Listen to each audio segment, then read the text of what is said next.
Captain Marcus Vale and his crew aboard the experimental ship Prometheus receive a desperate distress call from Proxima Station. The Zephyrian Empire's massive fleet of 400 ships is approaching to destroy the last human colony in the Outer Rim. With only one ship equipped with the untested quantum phase drive, Marcus must make the impossible choice to face the entire alien armada alone. Part 2. Quantum Phase Activation. The Prometheus engages the quantum phase drive for the first time in actual combat. Chief Engineer Rebecca Torres struggles to maintain the quantum field as the ship phases between dimensions. The crew experiences the terrifying reality of existing in multiple space-time locations simultaneously, while facing the approaching Zephyrian death fleet commanded by War Chieftain Cravex. Part 3. The impossible battle begins. Captain Vale orders the attack against overwhelming odds. The Prometheus uses its quantum-phased state to strike from impossible angles, appearing and disappearing like a ghost ship. The Zephyrian fleet, confused by attacks coming from empty space, begins to panic. Navigator James Blackstone calculates quantum jump coordinates, while Weapons Officer Diana Cross unleashes devastation from multiple dimensional planes. Part 4. Empire in Retreat. As human ingenuity and quantum technology prove superior to brute force, entire Zephyrian battle groups begin surrendering rather than face the phantom ship. War Chieftain Cravex witnesses his invincible armada crumble before a single human vessel. The galaxy watches in amazement as humanity's first quantum-locked ship rewrites the rules of space warfare. Part 5. The Birth of the Terran Quantum. Fleet the victory at Proxima Station becomes legendary across the galaxy. Captain Vale returns to Earth as a hero, and the Terran government immediately begins mass production of quantum-locked vessels.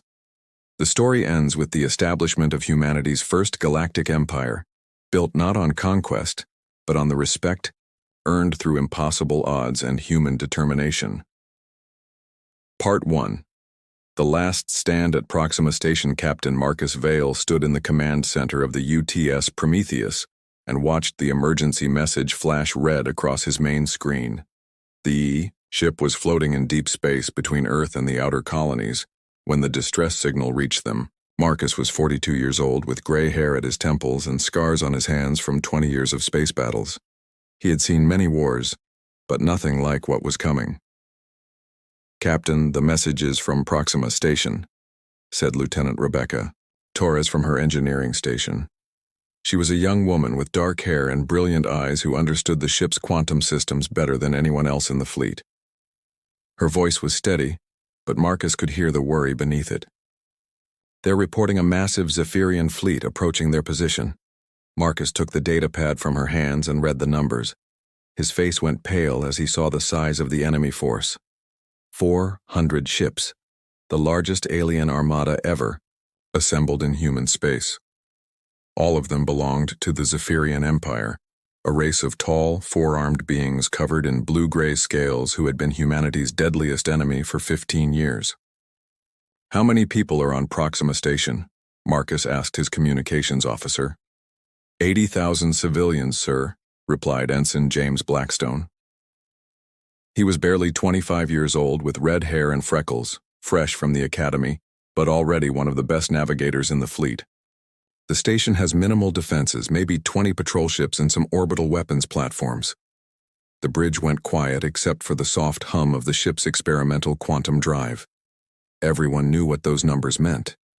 Proxima Station would be destroyed within hours once the Zephyrian fleet arrived. 80,000 men, women, and children would die, unless someone could stop 400 enemy warships. "Get me Admiral Harrison at Fleet Command," Marcus ordered. The main screen flickered and showed Admiral Patricia Harrison sitting in her office on Mars. She was an older woman with white hair and tired eyes, who had been fighting aliens since before Marcus became a captain. "Captain Vale, I see you've received the distress signal from Proxima," she said without waiting for him to speak. "Our nearest battle group is 6 days away at maximum speed. The Mars Defense Fleet is still repairing damage from the last Zephyrian attack." "Admiral, what about the Prometheus? We're only 18 hours from Proxima Station." Marcus looked around his bridge at his crew of 43 people. They were the best and brightest the fleet had to offer, hand-picked to test humanity's most advanced spacecraft. But they had never faced a real enemy fleet before. Admiral Harrison was quiet for a long moment. "Marcus, the Prometheus is still experimental. The quantum phase drive has only been tested in simulations. We don't know if it will work in actual combat." "Then this is our chance to find out," Marcus replied. He turned to look at Rebecca Torres, who was already bringing up the quantum drive specifications on her screen. "Rebecca, what's the status of our systems?" "All quantum matrices are stable, Captain," she said. "The phase generators are at full power and the dimensional anchors are locked in place. The drive is ready for combat activation." She paused and looked directly at him. "But sir, once we engage the quantum phase in battle mode, there's no turning back. The system will lock us into combat configuration until the threat is eliminated, or we're destroyed." Dr. Vincent Garrett walked over from his science station. He was the ship's quantum physicist, a thin man with thick glasses who had helped design the phase drive technology. "Captain, I need to explain what will happen when we activate the system. The ship will exist in 17 different dimensional phases simultaneously. We'll be here in normal space but also in 16 other quantum realities at the same time." "What does that mean for the crew?" Marcus asked. "It means we'll experience reality from multiple perspectives at once. Our weapons can fire from dimensions the enemy can't detect or defend against. But it also means we'll be fighting a battle that exists across 17 different versions of space and time." Dr. Garrett adjusted his glasses nervously. The human mind wasn't designed for that kind of experience. Marcus walked to his captain's chair and activated the ship-wide communication system. "All hands, this is the captain. In 17 hours, we will reach Proxima Station, where 80,000 civilians are about to be attacked by the largest alien fleet in recorded history. We are the only ship in range to help them." He paused and looked out at the stars through the main window. Somewhere out there, hundreds of alien warships were moving toward innocent people who had no way to defend themselves. The Zephyrian Empire has conquered 43 different species over the past century. They believe humans are weak because we don't have their numbers or their weapons. Today, we prove them wrong. Today, we show the galaxy that humanity doesn't need massive fleets to win. We have something better. We have ingenuity, courage, and technology they can't understand. Marcus closed the communication channel and sat down in his chair. The leather was new and still smelled like the factory where it was made.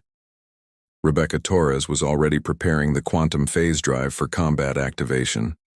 Dr. Garrett was running final calculations on the dimensional matrices. The rest of the crew moved to their battle stations with quiet determination. In 17 hours, the UTS Prometheus would face the most powerful alien armada ever assembled. One human ship with experimental technology against an empire that had never known defeat. Marcus Vale had never felt so afraid or so ready to make history. 17 hours later, the UTS Prometheus dropped out of faster-than-light travel at the edge of the Proxima system. Captain Marcus Vale stood on his bridge and watched 400 alien warships appear on the main screen like a swarm of metallic locusts blocking out the stars. Each Zephyrian vessel was twice the size of any human ship, covered in organic-looking armor that pulsed with bioluminescent patterns. "My God," whispered Weapons Officer Diana Cross as she stared at her targeting display. She was a tough woman in her 30s with short blonde hair and steady hands, but now those hands trembled as she counted enemy signatures. "I'm reading 412 vessels, all armed and powered for battle." The largest ship sat in the center of the alien formation like a dark moon. It was massive, nearly 3 miles long, covered in spikes and weapon ports that glowed with orange energy. Strange symbols covered its hull in patterns that hurt to look at directly. "That's the command ship," said James Blackstone from his navigation station. The young man's face was pale, but his voice remained steady. "Intelligence reports say it belongs to War Chieftain Kravex, one of the Zephyrian Empire's most successful commanders. He's conquered 18 different star systems." Marcus activated the communication system and tried to contact Proxima Station. The response came immediately on the emergency channel. Station Commander Angela Price appeared on screen. a woman in her 50s with gray hair and worried eyes. "Captain Vale, thank the stars you're here," she said. Her voice was shaking. "The Zephyrian fleet arrived 2 hours ago. They're demanding our complete surrender. They want to turn Proxima Station into a processing facility for their empire." "What kind of processing facility?" Marcus asked, though he already knew the answer. "They want to use our people as food sources," Commander Price replied quietly. "The Zephyrians consume other species to extend their lifespans. 80,000 civilians would feed their empire for months." The bridge went silent except for the soft humming of the ship's systems. Everyone knew what that meant. There would be no negotiation, no peaceful solution. The Zephyrian Empire had come to harvest human lives, and only the Prometheus stood between them and 80,000 innocent people. "Rebecca, what's the status of our quantum systems?" Marcus asked his chief engineer. "All matrices are stable and ready for combat activation," Rebecca Torres replied from her station. She had been working for hours to prepare the experimental drive. "But Captain, I need to warn you again about what will happen when we engage the quantum phase." Dr. Vincent Garrett stepped forward with a datapad in his hands. "Captain, when we activate the drive, our consciousness will split across 17 different dimensional planes. We'll experience the battle from multiple realities simultaneously. It will be like fighting 17 different wars at the same time." "What about our weapons?" asked Diana Cross. "Our quantum torpedoes will fire from dimensions the enemy can't detect," Dr. Garrett explained. "To them it will appear that we're shooting from empty space. Their sensors won't be able to track us because we'll exist in phases they can't perceive." Marcus looked at his crew one final time. They were young, brave, and completely untested in real combat. In a few minutes, they would either make history or die trying. "All hands, prepare for quantum phase activation," Marcus announced over the ship's communication system. "Battle stations, everyone." Rebecca Torres placed her hand on the quantum drive activation panel. The entire ship began to vibrate as the experimental engines powered up. Strange blue energy flowed through conduits in the walls, and the air itself seemed to shimmer. "Quantum field generators at full power," Rebecca reported. "Dimensional anchors locked in place. Phase matrices stable across all 17 planes. Activate quantum phase drive," Marcus ordered. Rebecca pressed the activation button. The universe exploded around them. Suddenly, Marcus could see 17 different versions of the same battle. In one dimension, the Zephyrian ships were arranged differently. In another, Proxima Station was already burning. In a third, the alien fleet was twice as large. All 17 realities existed at the same time, overlapping and blending together in his mind. "Phase drive active," Rebecca said, but her voice seemed to come from multiple directions at once. "We are now quantum locked across 17 dimensional planes." The Zephyrian fleet began moving toward Proxima Station, but they couldn't see the Prometheus anymore. To their sensors, the human ship had simply vanished from existence. War Chieftain Kravex would soon learn that humanity's greatest weapon wasn't size or strength. It was the ability to think beyond the possible and turn imagination into reality. War Chieftain Kravex stood in the command center of his flagship, the Devourer of Worlds, and watched his fleet advance toward the human station. He was 8 feet tall, with 4 muscular arms covered in blue-gray scales that marked him as nobility among his species. Scars crossed his face from 100 battles, and his black eyes showed no mercy for the prey species that dared oppose the Zephyrian Empire. "War Chieftain, the human ship has vanished from our sensors," reported his tactical officer, a younger Zephyrian named Vex with bright yellow markings. "It was there one moment, then simply disappeared." Kravex's mandibles clicked in annoyance. "Humans are cowards. They have fled rather than face our superior force. Continue the attack on their station." But Captain Marcus Vale had not fled. The UTS Prometheus existed in 17 different dimensional planes simultaneously, invisible to enemy sensors, but fully capable of striking back. Marcus stood on his bridge and watched the alien fleet through eyes that saw multiple realities at once. The experience was overwhelming, but strangely beautiful. "Diana, target their lead destroyer group. Marcus ordered his weapons officer. Fire quantum torpedoes from Dimensional Plane 7. Diana Cross worked her controls with hands that seemed to move through multiple versions of space at the same time. Torpedoes armed and ready, Captain. Firing from Plane 7. The quantum torpedoes launched from a dimension the Zephyrians couldn't perceive. To them, the weapons simply materialized from empty space and struck 3 of their destroyers before they could react. The alien ships exploded in brilliant flashes of orange. Fire! What happened? Kravex roared at his bridge crew. Where did those weapons come from? Unknown, War Chieftain, Vex replied, his voice shaking. Our sensors detect no enemy vessels in range. The torpedoes appeared from nothing. Target their heavy cruiser formation, Marcus ordered. James, calculate a quantum jump to Dimensional Plane 12. Navigator James Blackstone's fingers danced across controls that existed in multiple realities. Coordinates locked, Captain. We can strike from Plane 12 and retreat to Plane 3 before they can respond. Do it. The Prometheus shifted through dimensional space and unleashed a barrage of quantum energy weapons from an impossible angle. 6 Zephyrian heavy cruisers were destroyed in seconds, their hulls torn apart by weapons that seemed to fire from inside their own formation. Panic began spreading through the alien fleet. Ships that had conquered dozens of worlds were being destroyed by an enemy they couldn't see or understand. Some captains tried to retreat, but Marcus had James calculate intercept courses through dimensional planes that made escape impossible. War Chieftain, we've lost 37 vessels in the past 10 minutes, Vex reported. His yellow markings had turned pale with fear. The humans are using some kind of technology that allows them to attack from multiple directions simultaneously. Kravex slammed one of his 4 fists against his command console.